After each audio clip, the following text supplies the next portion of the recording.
So it's been a few years since the Z50 came out, and now we got the Z30 and the ZFC, and maybe you're wondering which one to get. Let me start off by saying that here's the Z30 that I have. So I got this camera, and here's the ZFC that I have. I got that camera, but unfortunately I don't have my Z50 anymore. I did have it, however, and I've been using it for about 3 years, and then it stopped working. It was totally my fault that it stopped working. I dropped it in water. But I've used it for so long that I know its capabilities and I know the camera very well. So even though I don't have it anymore, I'll compare these three and I'll just tell you the differences between these three cameras and which one you should get. Alright, so the Z30, the ZFC, and the Z50. What are the differences? Well, let me first start off by saying that all three have the same sensor, or pretty much the same sensor. I think it's the same sensor, and all three will give you exact same image quality when it comes to photos and when it comes to videos. So the image quality and the video is not really an issue at all. And I'm not going to talk about every little difference. I'm just going to focus on the big differences that might influence your decision when buying one of these cameras. One of the major differences here is the different screen on the three of them. Well, actually the difference is between the Z30, which has the fully articulating screen, right? And then the ZFC, which has the same fully articulating screen. But the Z50 that I don't have has a flip up screen. So you cannot film yourself easily. It also has a flip down screen, so you can actually film yourself, but you will need to work around it, because if you have the camera, the Z50, not the ZFC, but the Z50, if you have the camera on a tripod, the screen will be below, so you can see it. So you will have to work around it. You would have to get a cage and put the camera to the side of the tripod so that you can see the screen. So that's the first main difference, the screen. The ZFC and the Z30 have the fully articulating screen, while the Z50 has a flip up screen, and you can film yourself by pushing the screen down, and it would be like this here, so you can see yourself. So the second major difference here are the ergonomics. So the ergonomics here, the Z30 has this grip, and it has the standard dial where you can switch from auto to shutter speed priority to aperture priority to manual and some other modes. But the main thing here is this grip right here.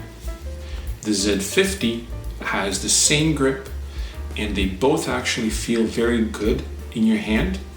You don't feel like you're gonna drop them, and there's enough space for your pinky as well. Some smaller cameras will have a shorter grip, and then I will have to kind of have this pinky off. But when I'm holding the Z30 and the Z50, it's actually really nice, and yeah, it's a very good grip. So both the Z30 and the Z50 have that grip.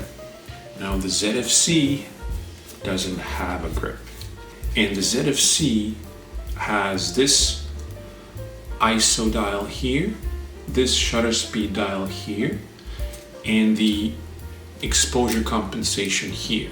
So the Z30 and the Z50 don't have this. So it's focusing more on the physical dials, that you don't have to go into menus, you don't have to look at the screen, you just look at these here. One thing to consider is that this, I don't know why Nikon did this, but in order to change the ISO, you have to press this lock, unlock first, hold it down, and then you can turn it. I don't think this is a good solution for that because it's kind of uncomfortable to have that, hold that down and turn at the same time, especially because there's no grip. So when you're holding the camera and you have to press down, you're gonna have a little bit of, especially if you have to press full rotation around. So it's not the best solution. The ZF, for example, you don't have to press and hold that. You just turn it. The ZFC has the ISO here, shutter speed here, and the exposure compensation here. If you want this camera, then it's kind of fun to use these dials, and you can actually see what you're doing without looking at the screen. And then the last big difference between the three is the viewfinder. So the ZFC and the Z50 have a viewfinder. It's pretty good.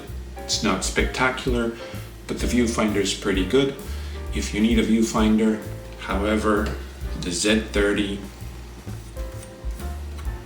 doesn't have one. So it basically comes down to whether you need one or not. And most of the time I do shoot through the screen simply because I like different angles. So I'll shoot down from the hip or even lower, and I'm definitely not going to lay down on the road or in the dirt, especially if it's raining or whatever, to be shooting through the viewfinder from low angles. So what I do is I use the screen, go down low, look at it, tuk, tuk, tuk, tuk, tuk, and that's how I shoot photos. And then you can also obviously shoot videos. But if you do need the viewfinder, then the ZFC and the Z50 have one, and the Z30 doesn't. Now, one more thing to consider, this is not a difference between the cameras themselves, but this is the difference in pricing.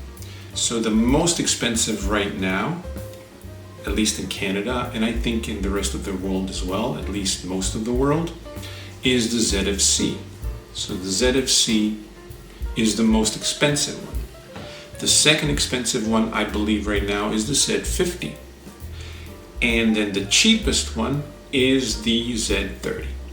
So it all depends on what you need, what you can work with, and how much you can spend, what your budget is for these cameras. And then to recap, here's the thing.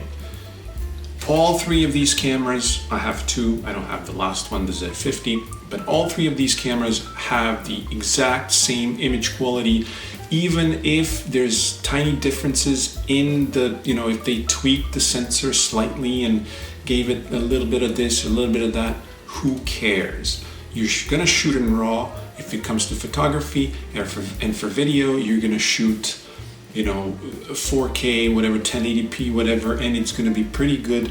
The image quality is pretty good on all three of them, and it's pretty much the same on all three of them. So it comes down to three different things plus the pricing.